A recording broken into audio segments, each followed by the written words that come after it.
Paper में ये वाला याद करके चले जाना। यूरोपीय संघ के राजनीतिक प्रभाव, सैन्य प्रभाव, यूरोपीय संघ की कमजोरी और सीमाएं, ये जो है गाइस आपको 10 नंबर में मिल जाएंगे या 5 नंबर में, कंफर्म बोलता हूँ। 100% आता है हमेशा पेपर में। इसका एक सदस्य देश फ्रांस सुरक्षा परिषद का स्थायी सदस्य है, यानी कि एक सदस्य देश जो है फ्रांस सुरक्षा परिषद का स्थायी सदस्य है। दूसरा, यूरोपीय संघ के कई और देश सुरक्षा परिषद के अस्थायी सदस्य है, यानी कि एक सदस्य उसके साथ है, एक सदस्य कई और देशों के साथ सुरक्षा परिषद में है। तो यूरोपीय संघ के सैन्य प्रभाव के बारे में पढ़ते हैं। यूरोपीय संघ के पास दुनिया की सबसे बड़ी दूसरी सेना, तो आप ये वाला अंडर मार्क कर लेना, दूसरी सबसे बड़ी सेना किसके पास है? यूरोपीय संघ के बाद, ऐसा बना के लिख देना। इसके कुल रक्षा बजट अमेरिका के बाद सबसे अधिक है, यानी कि जो अमेरिका है, अमेरिका के बाद यूरोपीय संघ दूसरे नंबर पे आता है। यूरोपीय संघ के सदस्य देश फ्रांस के पास परमाणु हथियार हैं।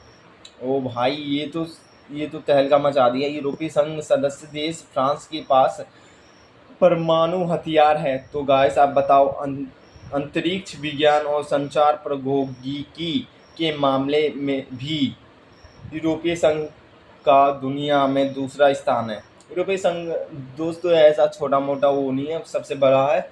अमेरिका के बाद अब यूरोपीय संघ आता है। इसमें विज्ञान ये सब अंतरिक्ष प्रौद्योगिकी में दूसरे नंबर पे आता है। यूरोपीय संघ की कमजोरी और सीमाएं, यूरोपीय संघ की कमजोरी के बारे में पढ़ते हैं। तो आपको मेन बताता हूँ। यूरो मुद्रा को लागू करने को लेकर नाराजगी, जो यूरो मुद्रा थी तो उसको लागू जैसे कर रहे थे, सब नाराज हो गए थे। डेनमार्क और स्वीडन ने माशी संधि और साझी यूरोपीय मुद्रा यूरो को मनाने का विरोध किया।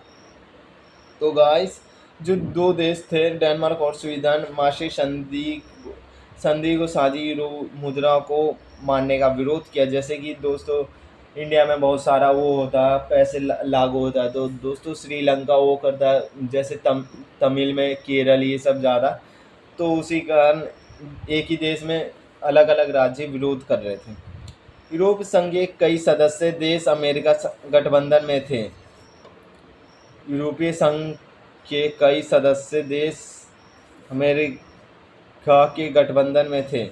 ब्रिटेन की पूर्व प्रधानमंत्री मार्गरेट थैचर ने ब्रिटेन को यूरोपीय बाजार से अलग रखा।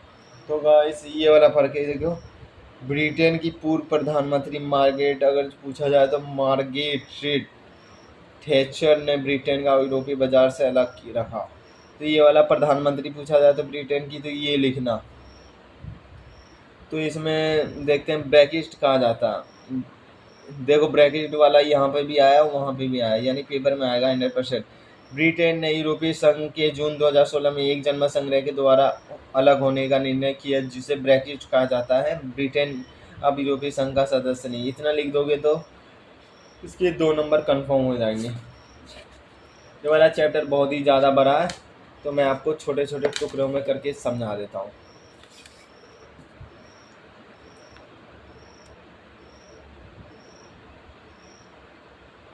तो गाइस दिख रहा है जैसा कि इस वीडियो में, दक्षिण पूर्व एशिया राष्ट्रों के संगठन एशियाई, आसियान सदस्य देश। आसियान दोस्तों किसे कहते हैं आप कमेंट में करो, पहली बार अगर जो पढ़ रहे हो तो।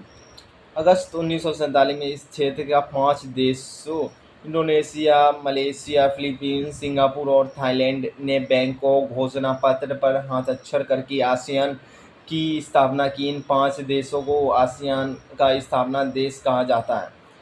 ये जो 5 देश है दोस्तों, ये इसे आसियान का स्थापना देश कहा जाता है। पहले ये सदस्य थे Indonesia, Malaysia, Philippines, Singapore, Thailand. तो आगे पढ़ते हैं 5 देश कौन कौन से जुड़े नए सदस्य देश।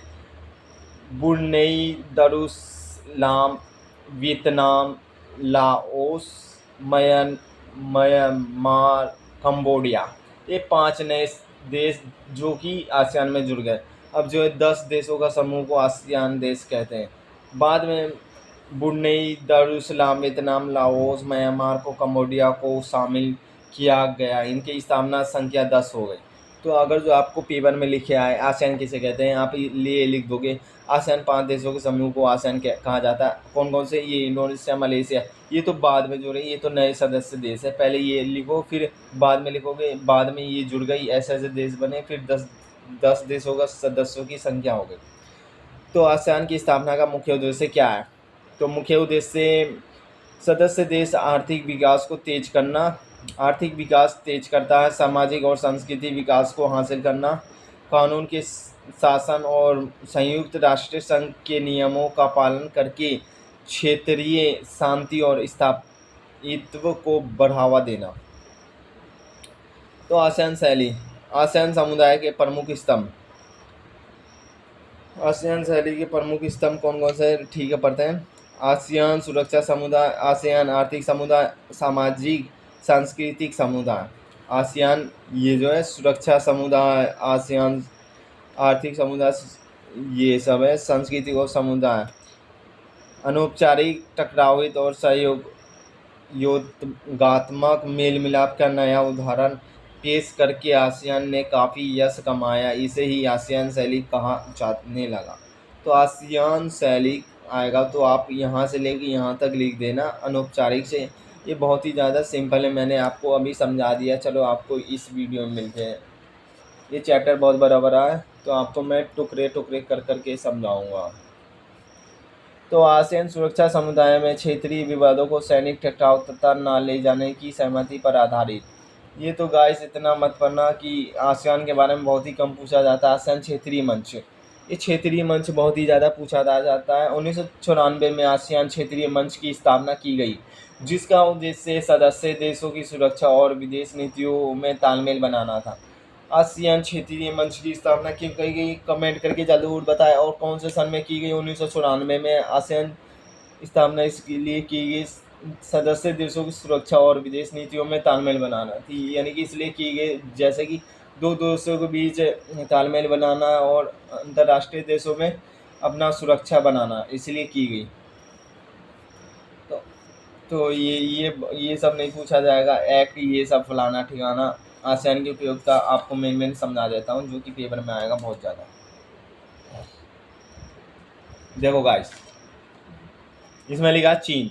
चीन 1949 में माओ के नेतृत्व में साम्यवादी क्रांति के बाद चीनी जनवादी गणराज्य की स्थापना हुई। शुरुआत में यहाँ अर्थव्यवस्था सोवियत प्रणाली पर आधारित थी। तो चीनी का बात आप समझ गए। चीनी किसके? माओ के नेतृत्व में चीनी साम्यवादी गणराज्य की स्थापना हुआ 1949 में। चीनी आया, माओ के नेतृत्व में चीन का विकास। तो चीन का विकास ये सब है। चीन के विकास का जो मॉडल अपनाया उसमें खेती से पूंजी निकालकर सरकार नियंत्रण में बड़े उद्योग खड़े करने पर जोर था, इसलिए अपनाया था। चीन ने समाजवादी मॉडल खड़ा करने के लिए विशाल औद्योगिक अर्थव्यवस्था का लक्ष्य रखा। तो चीन अपने नागरिकों को रोजगार, स्वास्थ्य सुविधा और सामाजिक कल्याण योजनाएं का लाभ देने के मामले में विकसित देशों से भी आगे निकल गया। लेकिन बढ़ती जनसंख्या विकास में बाधा उत्पन्न कर रही थी। कृषि परंपरागत तरीकों पर आधारित होने के कारण वहाँ के उद्योग ज़रूरत को पूरा नहीं कर पा रही थी। तो चीनी के बारे में आपको पहले आएंगे। चीन में सुधारों की पहल, या भारत या पाकिस्तान आएगा, चीन विवाद आएगा, ये तो बहुत ही कम आएगा दोस्तों। तो आपको नकारात्मक प्रभाव बता दें पहले। तो जैसा कि इस वीडियो में देख पा रहे हो, वह वहाँ आर्थिक विकास का लाभ समाज की सभी सदस्यों को प्राप्त नहीं हुआ। चीन में बेरोजगारी बढ़ी और 10 करोड़ लोग रोजगार की तलाश में हैं, यानी कि 10 करोड़, यानी कि बहुत ही ज़्यादा मायने होता है दोस्तों। वहीं महिलाओं को रोजगार और काम करने की हालत संतोषजनक नहीं है। गांव व शहर के और तटीय व मुख्य भूमि पर रहने वाले लोगों के बीच आय में अंतर बढ़ा है। विकास की गतिविधियों में ने पर्यावरण को काफ़ी हानि पहुंचाई। यानी कि गाइस ये तो कंफर्म है, जितना विकास करेगा उतना ही पर्यावरण का नुकसान होगा। चीन के प्रशासनिक और सामाजिक जीवन में भ्रष्टाचार बढ़ा। तो गाइस ये आपको नकारात्मक पहलू बताने हैं, 5 याद कर लेना कोई से भी। और विश्व की नई उभरती शक्ति के रूप में विश्व उभर रहा है दोस्तों। चीन भी बहुत ही ज़्यादा ग्रो कर दिया है, इसके बारे में हिसाब लगा लेना और नहीं तो पढ़ लेना एक दो लाइन, बाकी इसमें से ज़्यादा कुछ नहीं आएगा। क्षेत्रफल के हिसाब से विशाल आकार, चीन जो है एक बहुत बड़ा आकार है। 2001 में विश्व व्यापार का संगठन सदस्य बना। विश्व की ये एक बड़ी अर्थव्यवस्था है। बस ये 3 ही पॉइंट याद कर लेना और ये 4 ले लेना। चीन सुरक्षा परिषद का स्थायी सदस्य भी नहीं है। चीन परमाणु शक्ति संपन्न देश है। चीन एक परमाणु देश वाला देश है। अब दोस्तों जो मैं